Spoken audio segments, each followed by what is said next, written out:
Dans quelques secondes, il sera 7h44 minutes les matins de France Culture jusqu'à 9h avec une actualité liée au cinéma et une actualité liée aussi également à, on va dire, à la coulisse peut-être, qui sait, au secret derrière la porte. Voici qu'aujourd'hui sort donc l'exercice de l'État de Pierre Schoeller.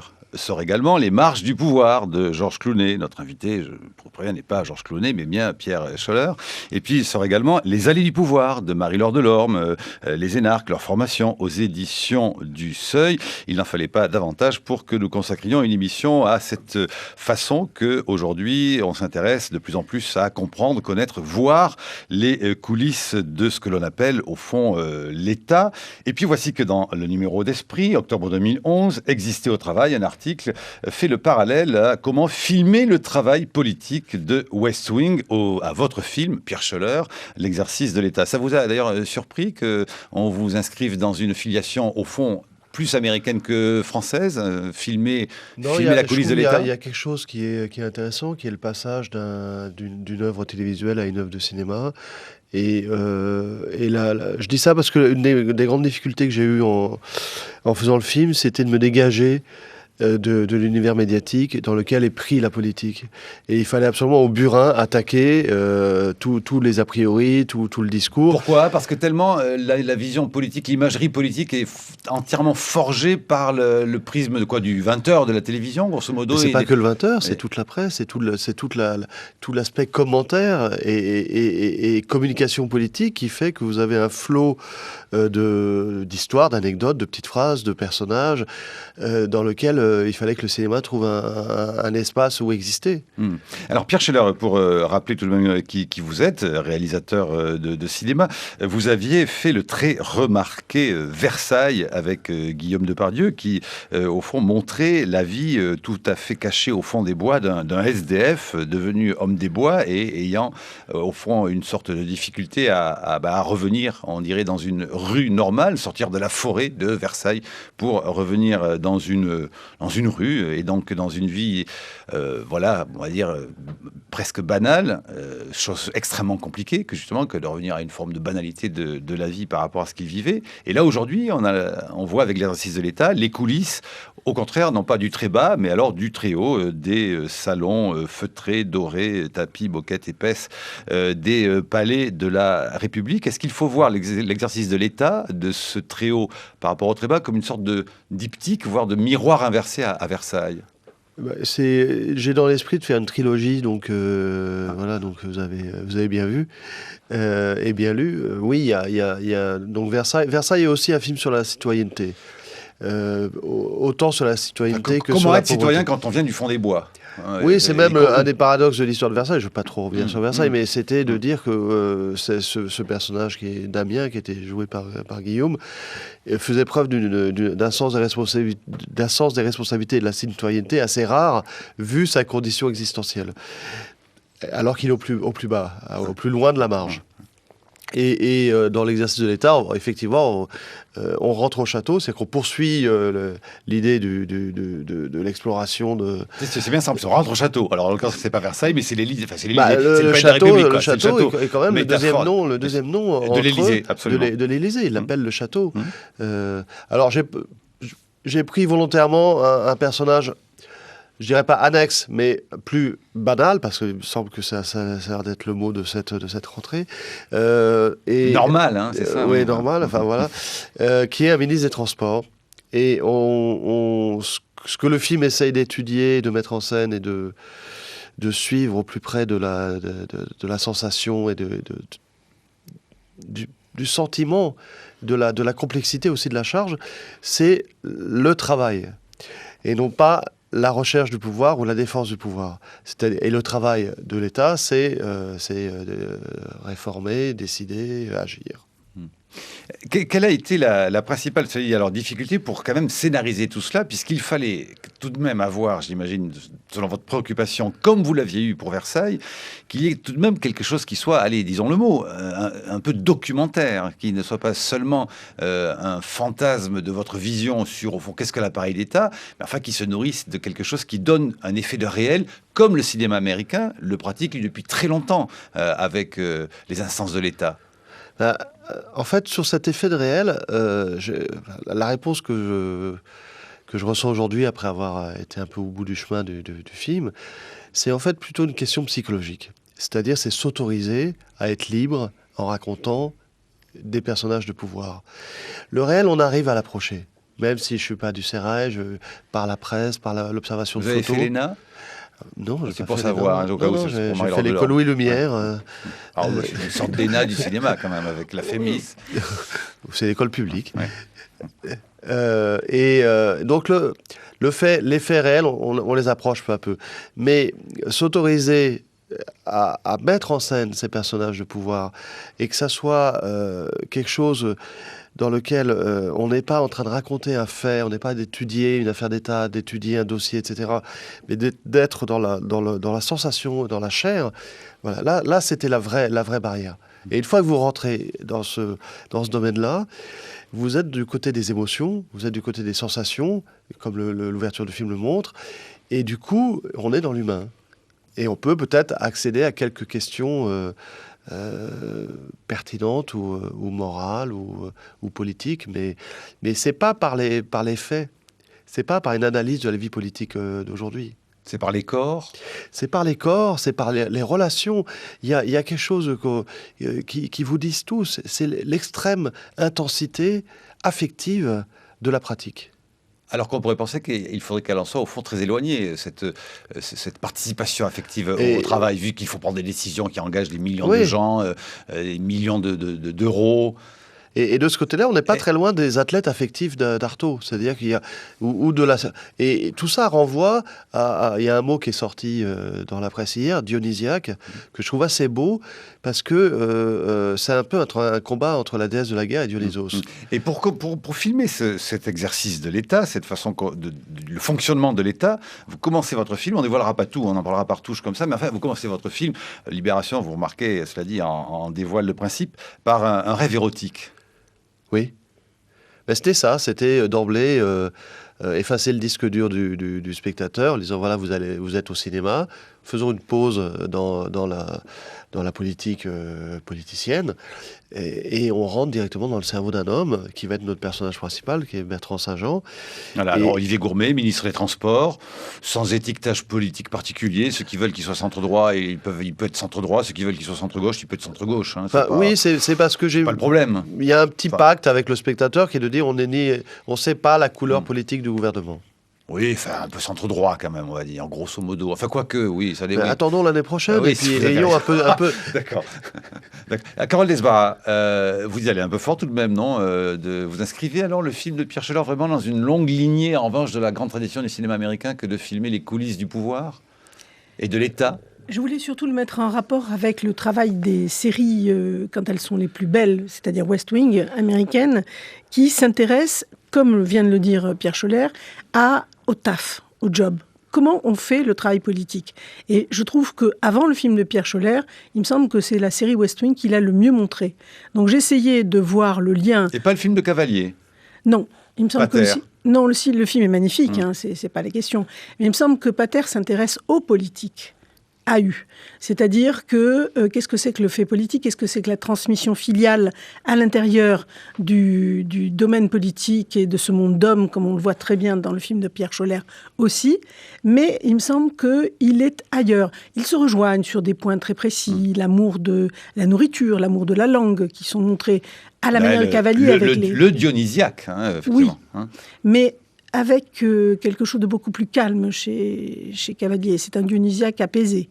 Alors que chez Scheller ou dans West Wing, il y a une vitesse, il y a une rapidité, il y a qui sous-tend la libido exacerbée de tous ces hommes et de ces quelques femmes dans West Wing. Voilà, Carole Desbarras, donc vous publiez Filmer le travail politique, c'est dans la revue Esprit, consacrée d'ailleurs au travail de ce mois d'octobre 2011. Marie-Laure Delorme, journaliste à la chronique littéraire du journal du dimanche, vous publiez Les allées du pouvoir, un portrait des énarques qui racontent au fond leur passage à l'ENA, leurs études à l'ENA, les bons moments, les mauvais moments, ce qu'ils ont aimé, pas aimé. D'ailleurs, il y a deux clans, ceux qui ont aimé être à l'ENA et ceux ceux qui n'ont pas aimé déjà, entre autres, ceux qui regardaient leurs résultats intermédiaires, ceux qui ne les regardaient pas. On y voit ainsi les portraits d'Alexandre Bompard, Jean-François Copé, Didier Oliven, Laurent Soli, Sophie Boissard, pas beaucoup de femmes, hein, Emmanuel Hogue et Mathieu Pigasse, qui est sans doute un des portraits avec celui de Bompard les plus intéressants, les plus attachants, cela dit. Alors vous avez reconnu ces personnages-là, par rapport aux vrais, vous les avez reconnus dans le film de Pierre Schoeller? C'est grosso modo les mêmes? J'ai reconnu tout à fait les personnages et puis j'ai reconnu la démarche. C'est-à-dire que je pense que quand on tente de faire son travail honnêtement, on arrive toujours au même point, qui est la complexité des choses et des hommes. Alors il faut faire attention de ne pas se perdre en cours de route, il faut faire attention de ne pas perdre ses valeurs en cours de route. Mais ce que j'ai beaucoup aimé dans le film, c'est ça. Non, on les perd pas. On les perd pas, mais il faut savoir que les choses et les êtres sont compliqués. Ils vous le disent quand même par moment qu'il a fallu les rêves d'enfance, ils sont loin. Hein. Les gens qui étaient sur les, qui ont milité les droits de l'homme.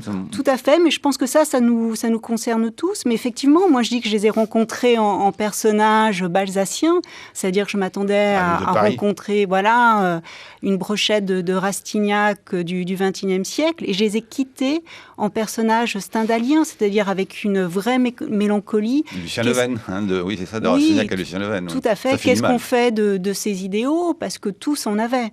Je veux dire, entre Martin Hirsch... ils en avaient.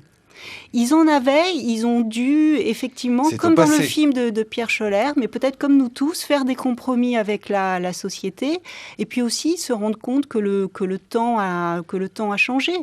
Parce qu'ils se réfèrent tous à des grandes figures. Par exemple, la scène du film de Pierre Schoeller, où le directeur de cabinet, Michel Blanc, écoute religieusement l'oraison funèbre de Jean Moulin par André Malraux, elle peut paraître surréaliste. Moi qui ai rencontré Neuf énarques, je peux vous dire qu'elle est tout à fait vraie. Ils sont dans la référence par rapport à ces grandes figures de la résistance. Alors, nous arrivons au bout de cette première partie, mais je vous ai vu sursauter Pierre Schoeller, donc vous avez la parole. Oui, non, mais c'est les questions rêve d'enfance, conviction, idéal.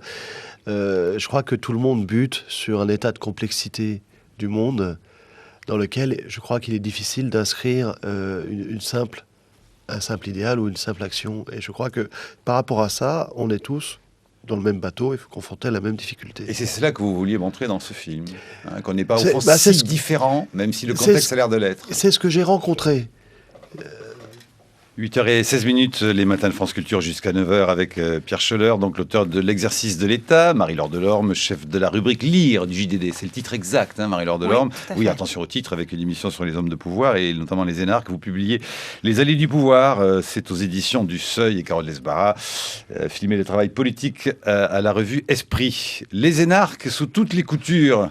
Vous n'en êtes pas, Maurice Couturier? J'ai raté l'ENA. Je l'ai raté. Ça se dit pas normalement. Je vous le dis, moi. J'ai passé le pré-concours, la PENA, quand j'étais fonctionnaire, et j'ai été refusé à l'ENA. Oui. C'est sans doute pour ça que je vais en dire du mal, vous me direz. Parce que vous allez en dire du mal. Devinez, Marc. Commençons par les États-Unis, pour avoir un effet de miroir. L'électeur américain choisit le plus souvent pour diriger les États, ou même l'État fédéral, The Guy Next Door, des films de Capra, quelqu'un de sympathique, mais qui lui ressemble. À côté d'un acteur raté comme Ronald Reagan, le gros marchand de cacahuètes Jimmy Carter faisait presque figure d'intellectuel. Nous autres Français, nous disposons, c'est connu, de l'élite politique la mieux formée, la plus sélective et peut-être même la plus compétente de la planète. Giscard, Fabius, Chirac, Rocard, Juppé, Hollande, Copé, Aubry, Pécresse, Royal, tous, on le sait, ou en tous les cas la majorité des dirigeants de nos partis, des partis de gouvernement, sont issus d'une école minuscule au recrutement hyper sélectif qui forme 140 personnes par an.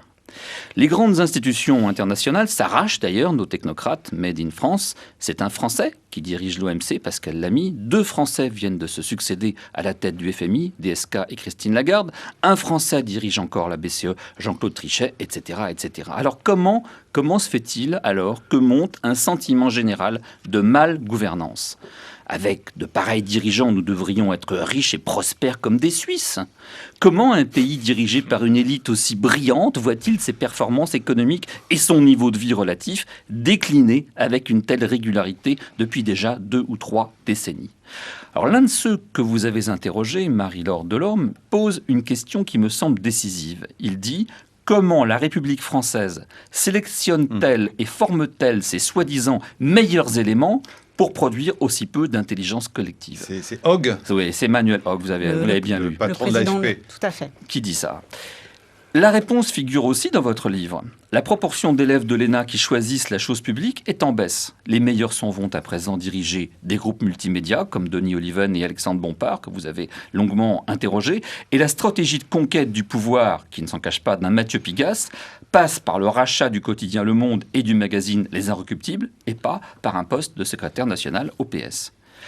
Autant dire que les grandes aventures collectives porteuses de sens ne font plus partie de la grammaire des élites de nouvelle génération. Ceux qui sont au cœur du système savent mieux que personne combien les marges de manœuvre de l'État et donc des politiques sont réduites. En fait, elles sont presque inexistantes. L'État dispose d'une proportion certes inédite dans l'histoire des crédits de la production nationale, mais l'essentiel des crédits est réaffecté automatiquement d'une année sur l'autre. Et d'ailleurs, l'État, il est au bord de la faillite, comme on sait.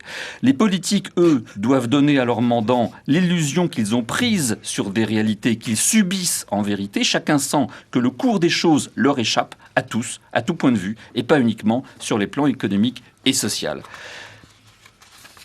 Alors, puisque vous connaissez la fameuse citation, on ne sait jamais d'ailleurs si on la rapporte à Cocteau ou s'il l'a lui-même copiée, mais puisque ces événements nous dépassent, feignons d'en être les organisateurs, se répètent-ils tous les matins en se rasant. Dans les 2 films français récents qui tentent de montrer le quotidien des politiques et que vous analysez pour la revue Esprit de ce mois-ci, Caroline Desbarras, les 2 héros échouent à empêcher une politique qu'ils désapprouvent ou à faire adopter celle qui aurait leur faveur. Dans les 2 cas, d'ailleurs, je remarque qu'il s'agit d'une grande cause du milieu intellectuel lui-même, mettre un terme aux privatisations des gares. Alors là, vous allez vraiment très loin parce que privatiser les gares, il n'en est vraiment pas question dans l'exercice de l'État, et inscrire dans la loi une moindre inégalité entre les salaires d'emprunteurs, ce qui semble un peu plus réaliste.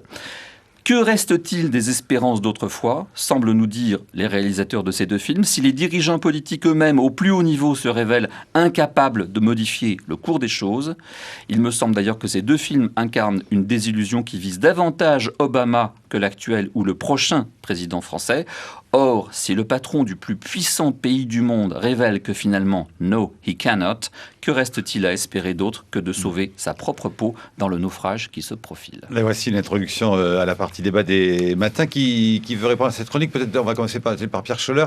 Vous avez fait votre film c'est l'exercice de l'État exactement dans le sens inverse du sens de la chronique de Brice Couturier. C'était vous pour non pas les rendre sympathiques, mais pour mieux les comprendre. Mais il ne s'agissait pas de dire au fond que tout était fichu nécessairement à travers votre film. Non, je crois pas. Dans la liste des énarques que vous avez cités, il y a aussi beaucoup de gens qui sont aux affaires du privé. Ah non, ceux que j'ai cités, ils sont tous, c'est tous des gens publics. Hein. Oui, mais ils sont dans le livre aussi. Ceux dans le livre, justement, ce que montre très bien le bouquin de Marie-Laure Delorme, c'est qu'en réalité, maintenant, la nouvelle génération d'énarques choisit plutôt d'aller faire carrière dans le multimédia, parce que c'est là qu'il y a le vrai pouvoir, et puis la vraie aventure collective aujourd'hui, plus que dans la politique, où finalement, il n'y a plus de pouvoir du tout. Mais avant, ils sont passés par les cabinets ministériels. Marie-Laure Delorme. Oui, moi, ce que je tiens à dire, c'est que comme dans le film de Pierre Schoeller, j'ai essayé d'éviter le manichéisme. Et quand j'ai commencé le livre, je me suis dit, voilà, il y a d'un côté les purs, ceux qui font l'ENA pour servir l'État, servir la collectivité, se mettre au service du bien public. Et puis les impurs, ceux qui font l'ENA pour se constituer un carnet d'adresses. Et puis après, partir dans le privé, gagner beaucoup d'argent. C'est d'ailleurs des énarques qui sont très contestés par Élisabeth de Fontenay, dont le père, résistant et catholique, a été le premier directeur de l'ENA. Et je me suis rendu compte de quelque chose qui est très présent dans le film de Pierre Schoeller, c'est que c'est pas aussi simple que ça. Il y a aussi beaucoup d'énarques qui ont fait l'ENA pour servir l'État, la collectivité, et puis qui tout d'un coup vont connaître une désillusion face au monde des hauts fonctionnaires, face au service public qui se réduit comme peau de chagrin, et face à l'État qui est devenu un lieu de non-décision. Et il y a cette scène passionnante dans le film de Pierre Schoeller entre les 2 énarques de la même promotion, un directeur de cabinet au ministère du Budget, joué par Didier Bezas, et le directeur de cabinet du ministre des Transports, joué par Michel Blanc. Et on voit bien que finalement les 2 sont mal. Didier Bezas choisit le privé, mais contraint. Et Michel Blanc, lui, en revanche, décide de rester.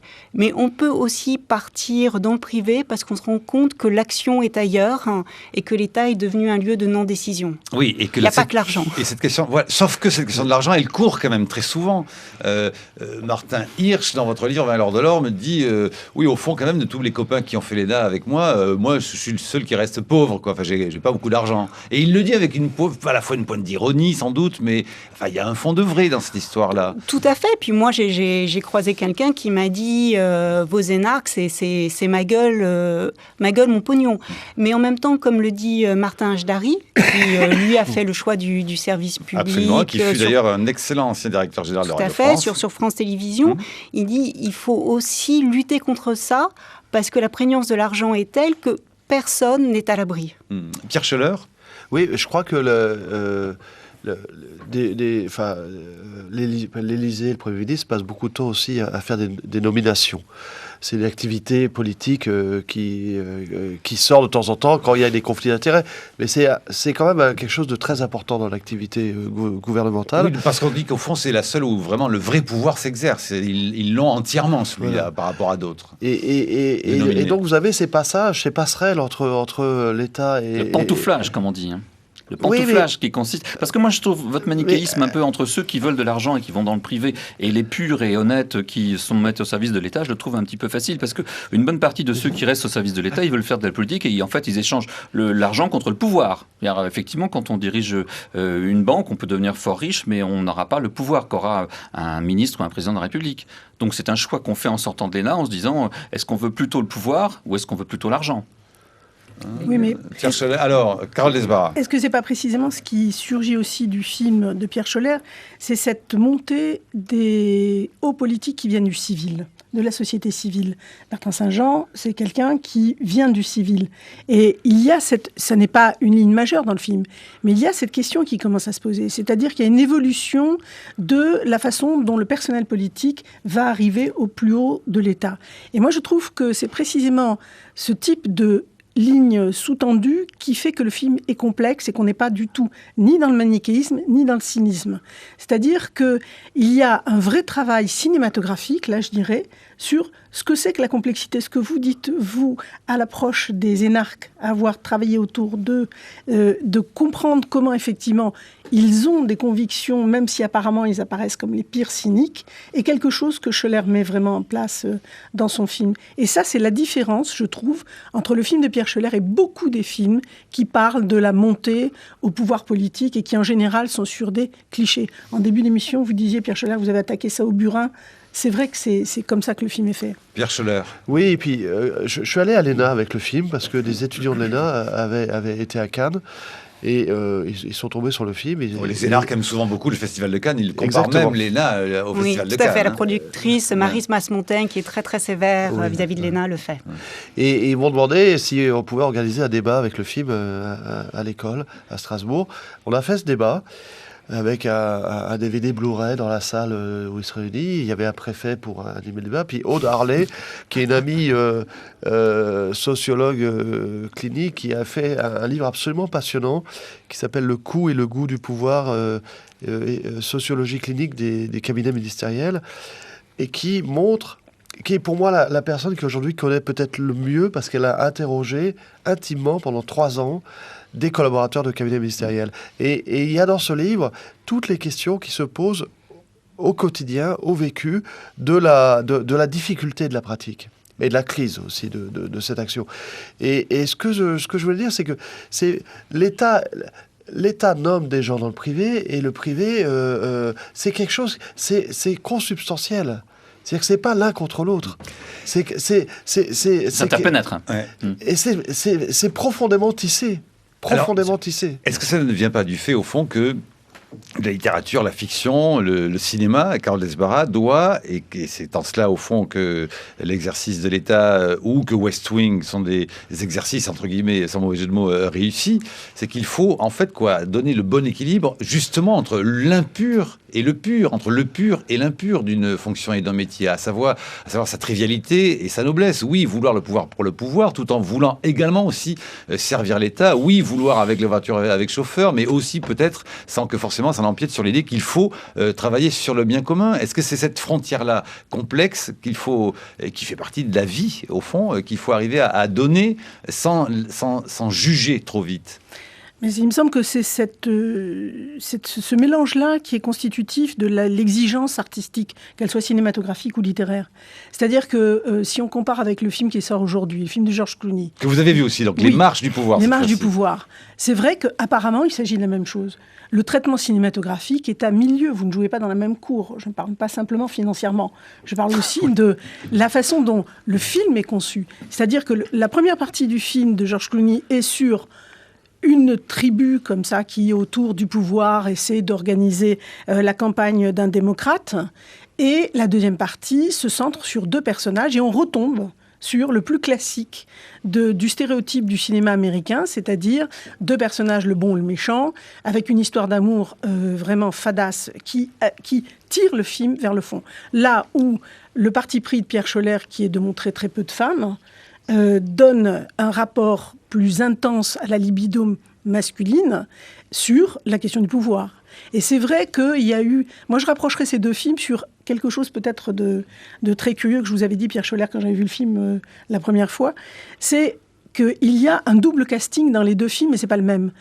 Chez vous, Pierre Scholler, il y a cette chose admirable qui est qu'il y a un casting de corps magnifiques qui sont les hommes de pouvoir, et il y a un casting d'ouvriers et de gens de classe populaire qui est respectueux de ce que sont les corps de ces personnes que d'habitude on voit plutôt dans le documentaire que dans la fiction. Chez Clooney, il y a un double casting qui est complètement différent, qui est le fait qu'on a d'un côté lui-même et de l'autre Ryan Gosling. Et en fait, l'affiche, pour une fois, montre bien les choses. Mais oui. Et d'ailleurs, ça donne des choses très drôles. C'est-à-dire que vous êtes avec un membre de l'équipe des matins pour voir le film et qu'en même temps, les deux femmes que nous sommes disent « Oh, qu'il est beau !» Une jeune fille de votre équipe, Sonia de Désert, parle de Ryan Gosling et moi, je parle de George Clooney.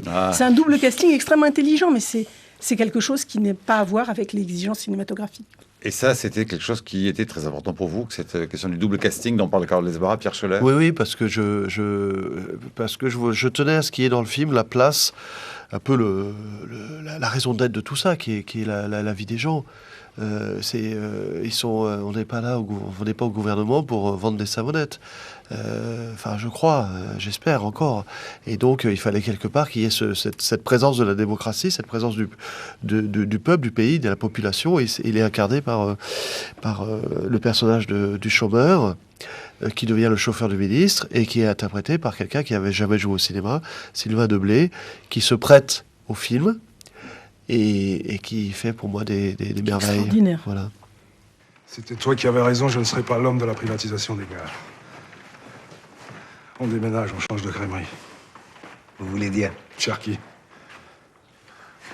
Mougin vient de m'appeler, je prends l'emploi et la solidarité, ce sera officiel dans 10 minutes. Félicitations. Ta démission est nulle et non avenue, je te garde. Tu restes avec moi.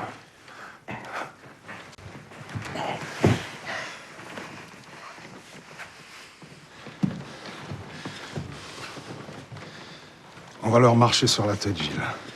On va faire de grandes choses. On a rendez-vous dans 1 heure pour la feuille de route. Dans 1 heure. Voilà, extrait de votre film, Pierre Scholler, L'exercice de l'État. On entend Olivier Gourmet et son chef de cabinet, Michel Blanc. Et on est à un moment un peu crucial de savoir faut-il ou non être fidèle à quelque chose ou accepter... Directeur de cabinet. Enfin, directeur de cabinet, parce Oui, que, ce n'est pas, bien sûr...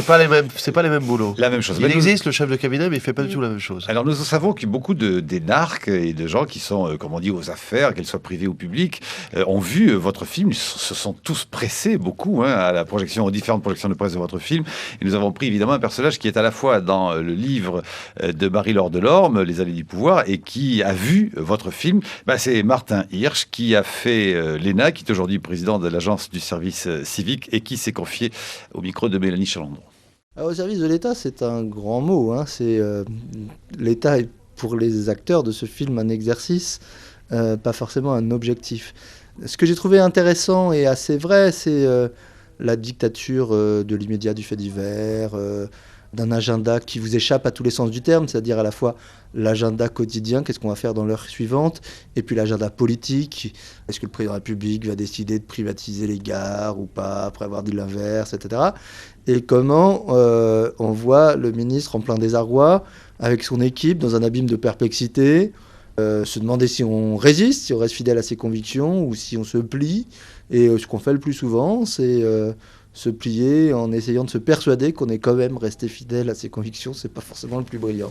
Marie-Laure Delorme ? Oui, Martin Hirsch, c'est vraiment l'énarque atypique du livre. C'est celui qui dit « j'ai fait Normal Sup » parce que pour moi c'était le temple du savoir et je me suis aperçu que le savoir était ailleurs. J'ai fait l'ENA pour aller dans le temple du pouvoir et je me suis aperçu que le pouvoir était ailleurs. Il dit aussi cette phrase importante qui fait écho au livre de Pierre Scholler sur le pouvoir politique. Il dit on peut être au centre du pouvoir politique sans être au centre des choses. Ouais, et il y a de même que Mathieu Pigasse, par exemple, qui est un des personnages qui est ensemble le plus tiraillé par moments entre sa formation, ses exigences, ses rêves d'enfant et sa vie d'adulte. Mathieu Pigasse qui dit « Je sais qu'il y a plusieurs formes d'intelligence. Je ne pense donc pas que les uns sont supérieurs aux autres, parlant des hommes de pouvoir. Je pense que je viens de nulle part et que je ne vais nulle part. L'argent, le pouvoir, la notoriété sont des illusions.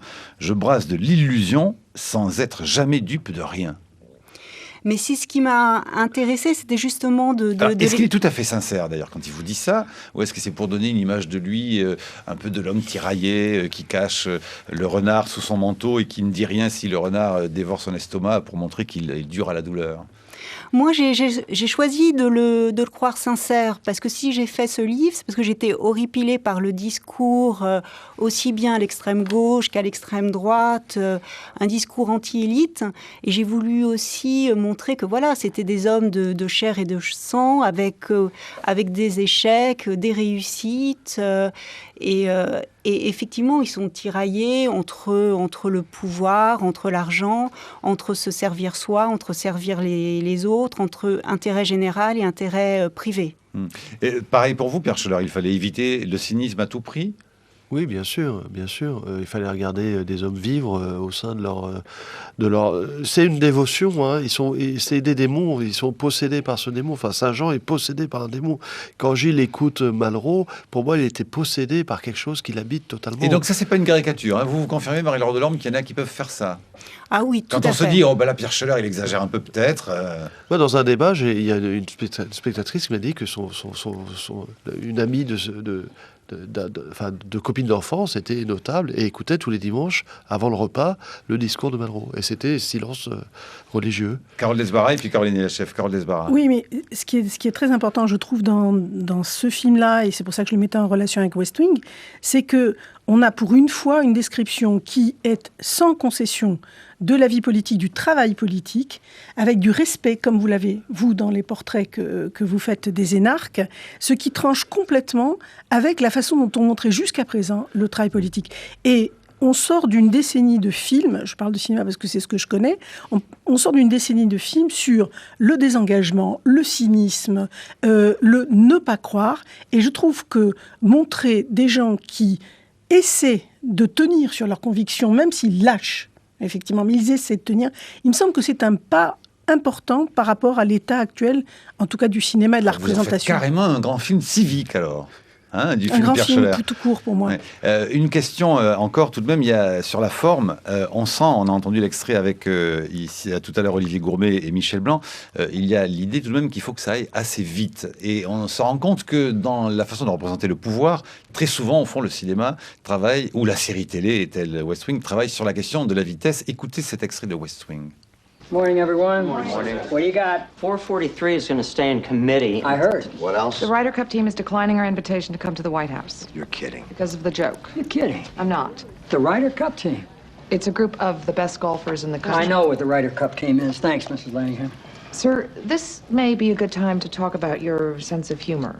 I've got an intelligence briefing A security briefing and a 90-minute budget meeting all scheduled for the same 45 minutes. You sure this is a good time to talk about my sense of humor? No. Me neither. What else? It's just that it's not the first time it's happened. I know. Talking about Texas, sir? I know. USA Today asks you why you don't spend more time campaigning in Texas, and you say it's because you don't look good in funny hats. It was big Le house. métronome bat vite, là. It makes a difference. Oui, mais c'est un héritage de la screwball comedy. We got whomped in Texas twice. We got whomped in the primary, and we got whomped in November. I think I was there. And it was avoidable, sir. CJ, on your tombstone, it's going to read post hoc ergo propter hoc. Okay, but none of my visitors are going to be able to understand my Je vous tombstone. vois écouter cet extrait avec énormément de tension, Pierre Scheller. Non, je trouve ça très bien. On l'a pris exprès dans la version originale. Parce que Oui, c'est très bien, c'est bien. C'est bien de prendre le temps d'écouter aussi. I got more credit on the 443. Leo, After it, therefore, because of it. after it, therefore, because of it. It means one thing follows the other, therefore it was caused by the other. But it's not always true. In fact, it's hardly ever true. We did not lose Texas because of the hat joke. Do you know when we lost Texas? When you learn to speak Latin? Go figure. Fin de l'extrait de West Wing. Vous connaissez tout par cœur, Carles Barra. Vous vous souvenez de quelle saison c'est, quel épisode? Non, quand même pas. Hein. Non. Caroline Eliachev. Oui, est-ce que quelqu'un autour de cette table connaît le nom du ministre des Transports? Bien sûr. Pierre Scheller. Et même son prénom, si vous voulez. Thierry Mariani, actuel. Et les autres? Et c'est tout comme question. Ah bon, alors, Brice Couturier. Non, moi je ne connaissais pas, figurez-vous. Non, moi je voudrais juste m'interroger sur notre classe politique, savoir si finalement elle est plus brillante que représentative. Parce que je crois que c'est quand même ça le fond du problème. Est-ce qu'on veut une classe dominante en surplomb, une classe dirigeante en surplomb par rapport à la société, ou une classe politique qui ressemble à la société dans sa diversité? Moi, il me semble qu'elle ne nous ressemble pas du tout. Par son origine sociale, elle appartient aux classes supérieures éduquées. Donc c'est des gens qui ont toutes les raisons de croire à la pérennité du modèle français, puisqu'elles en ont personnellement bénéficié.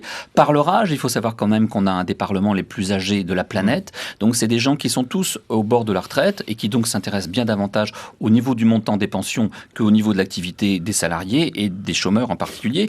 Et puis par sa formation initiale. Parce que les grandes écoles où on leur enseigne à agir, on leur enseigne quoi en fait? On leur enseigne à agir dans le cadre de règlements préexistants et de bien respecter ces règlements. Or, on est dans un monde... C'est tout que négatif. Hein, mais si vous voulez, c'est pas seulement parce que j'ai raté l'ENA, mais je suis content de l'avoir je suis très content de l'avoir raté parce que franchement, d'abord je serais sorti très mal je serais jamais sorti dans la botte, donc de toute façon moi j'aurais été administrateur civil à la marine marchande. Et franchement je préfère être journaliste.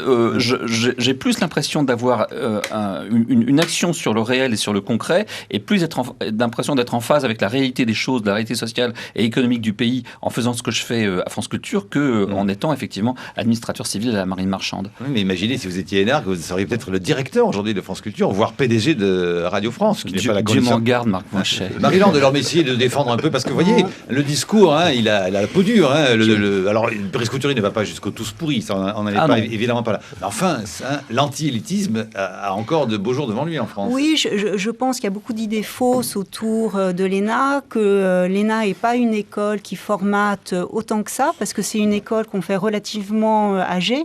On l'a fait vers 22-25 ans, donc la personnalité est quand même déjà formée.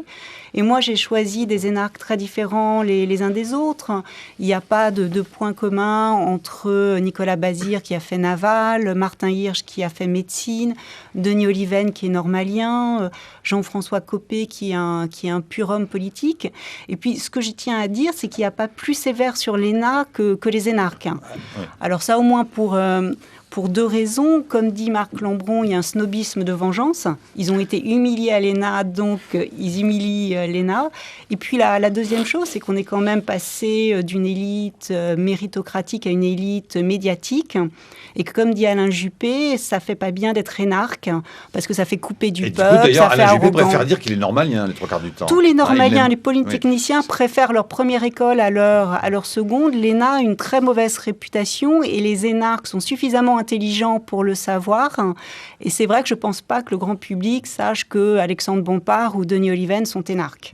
Je voulais juste rajouter une chose, c'est quand je suis passé à l'ENA pour montrer le film, le directeur de l'ENA n'était pas là, il était en Thaïlande en train de préparer une externalisation. Enfin, non, c'est pas l'externalisation, c'est de créer l'ENA thaïlandaise.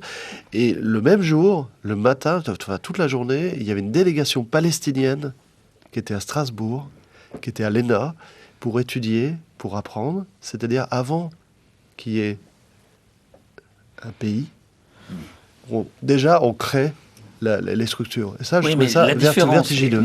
Il faut juste rappeler qu'historiquement, et donc je vous laisse le dire, d'ailleurs, Brissin, que l'ENA a été justement créée pour reconstruire le pays, en l'occurrence la France en 47. La création de l'ENA 47 ou 47. Oui, mais la différence entre notre ENA et les autres, parce que moi aussi j'ai été prof dans une ENA, mais à Varsovie, c'est qu'en Pologne aussi, on a créé une ENA sur le modèle français, sauf qu'elle n'a pas le monopole du recrutement des hauts fonctionnaires en Pologne. Il y a d'autres écoles. La grande différence entre notre système à nous et celui du reste du monde, c'est que nous avons une école de formation des hauts fonctionnaires et nous n'en avons pas d'autres. Donc il n'y a pas de concurrence entre eux.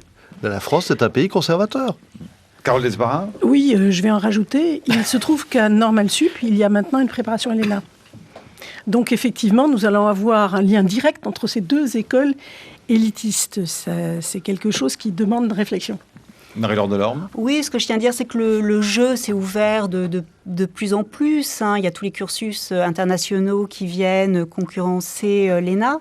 Et puis, il faut savoir aussi que l'énarque critiqué, c'est l'énarque médiatique. Ce sont les Alain Minck, les Jacques Attali, et que quand même 90% des énarques sont des fonctionnaires qui travaillent dans des conditions extrêmement difficiles, que l'ENA est une école admirée à l'étranger et très critiquée en France, et que, comme dit Louis Schweitzer, l'ENA n'est pas là pour former quelques grands serviteurs de l'État, type Simon Nora, François Bloch-Lenné, mais là pour former des bataillons de cadres de la haute fonction publique. Et former à quoi, au fond ? Et avoir une sorte d'intelligence d'une situation et de la synthèse, ce que dit Mathieu Pigasse.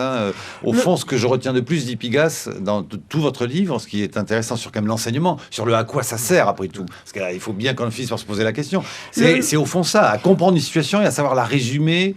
Non, c'est pas seulement ça. Le rêve de Michel Debré, c'était de former des énarques qui soient à la fois technocrates et humanistes, les deux.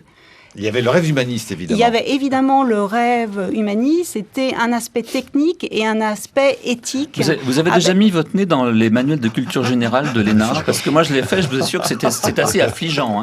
La culture humaniste, la moins qu'on peut dire, c'est qu'elle est plutôt non. Ce qu'on apprend vraiment en entrant à l'ENA, on n'apprend rien, c'est connu. Mais pour rentrer à l'ENA, non, ce qu'on apprend à rentrer à l'ENA, c'est les grandes décisions de la jurisprudence administrative et constitutionnelle. Et ça, oui, on sait comment fonctionne l'État et on sait dans quelle marge on est capable de... On n'y arrivera pas, on n'y arrivera pas, mais on apprend quand même l'aspect humaniste, notamment durant les stages, parce qu'ils sont auprès de grands serviteurs de l'État. Denis Oliven parle du préfet Alain Aurel, Alexandre Bompard parle du préfet Paul Bernard, qui sont quand même des grandes figures de serviteurs de l'État. Carole Desbarats, très vite, et on arrive au... Oui, je vois qu'il y a le même mythe autour des grandes écoles dites élitistes françaises, que ce soit l'ENA, Normal Sup ou à un moindre niveau la FEMIS. Mais vous avez dirigé la FEMIS, vous on a les mêmes problèmes, c'est-à-dire que... Et Normal Sup aujourd'hui, la vérité... Non, je me contente de diffuser les savoirs à Normal Sup. Oui. Mais la vérité, c'est qu'effectivement, tout le monde sait comment ces écoles devraient fonctionner, et les gens qui sont dedans essaient de s'ouvrir. Il y a du savoir qui est diffusé à l'intérieur de l'ENA, c'est évident, de Normal Sup, moi je le vois tous les jours. On construit des boîtes à outils. Après, comment ces boîtes à outils sont utilisées, c'est une autre chose. Et comment les cadres sont explosés, c'est là la difficulté. Mais la boîte à outils, elle est là. 8h46, il a l'art de la synthèse consommée, et pourtant il n'a pas fait l'ENA, je ne crois pas, Thomas Cluzel. C'est l'heure de votre coup d'œil. Alors oui, j'ai choisi le magazine Télérama aujourd'hui, le nouveau numéro de l'hebdomadaire culturel, qui a demandé à Nathalie Kosciusko-Morizet, ministre de l'écologie, et Michel Rocard, ex-premier ministre, de voir votre film, Pierre Schoeller. Et alors les deux, sont d'accord, ils ont bien aimé, mais Nathalie Kosciusko-Morizet le trouve un petit peu désespérant. Oh, il en est ainsi du métier, non ? Lui rétorque aussitôt Michel Rocard. Non, je ne suis pas encore désespéré du métier, lui répond NKM. Et Michel Rocard, donc, de lui lancer Vénarde. Alors, en quoi ce film est-il désespérant ? Il manque, dit-elle, le sens de l'engagement de ce ministre, le sens de sa vie. Le film montre, c'est vrai, avec justesse, à quel point c'est fatigant, c'est dur physiquement. Mais finalement, on se demande pourquoi cet homme fait tous ces sacrifices. Et Michel Rocard de renchérir. Il est vrai qu'on ne tient dans ce cirque infernal que si l'on croit à quelque chose, ce qui ne se voit pas dans le film. J'ai eu moi-même, dit-il, des relations difficiles avec le président de la République. Je n'ai tenu que parce que je me faisais une idée nouvelle d'une gauche plus responsable et plus compétente. J'ai tenu au nom de cette cause. Alors, faut-il en déduire, interroge Télérama, que ce ministre aux convictions fluctuantes que présente le film ne serait pas crédible?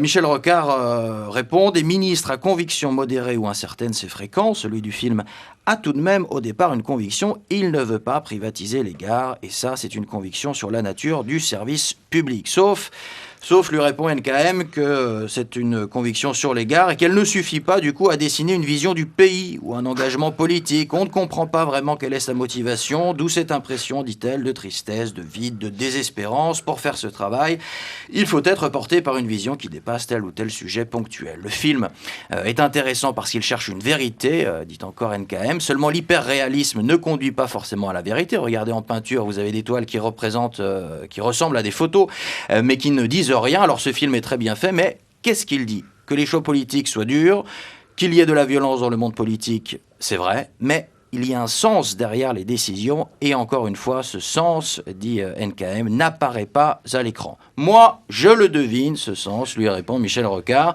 même s'il n'est pas explicitement dans le scénario. Dans l'intensité du combat de ce ministre, je sens une force, une vision d'ensemble, et du coup, je ne sors pas du tout démoralisé du film. Voilà le coup d'œil de Thomas Cluzel sur le Télérama de cette semaine, Pierre Schoeller. Vous l'aviez pas encore lu, je crois, l'entretien. Enfin, si, je l'avais lu parce que je réagis à l'entretien. Ah oui, pardon, dans le même journal. Ouais. J'ai trouvé différence de génération. L'avis mitigé de Kosciusko Morizet par rapport à celui de Michel Rocard. Il y a un truc qui est assez marrant, c'est que en fait sur le film, il y a quelques personnels politiques qui l'ont vu. En gros, ceux qui sont en fonction ne sont pas les bons spectateurs du film, et ceux qui sont sortis des fonctions arrivent à le voir. Et ceux qui sont en fonction n'arrivent pas à le voir parce que le film n'est pas un miroir lisse. Je suis désolé. Ça souffle. C'est rugueux. C'est rugueux. On peut dire que c'est un film rugueux. Et voilà. Et je pense que de ce côté-là, mais l'entretien pose beaucoup de questions très intéressantes et c'est vrai qu'il est marrant.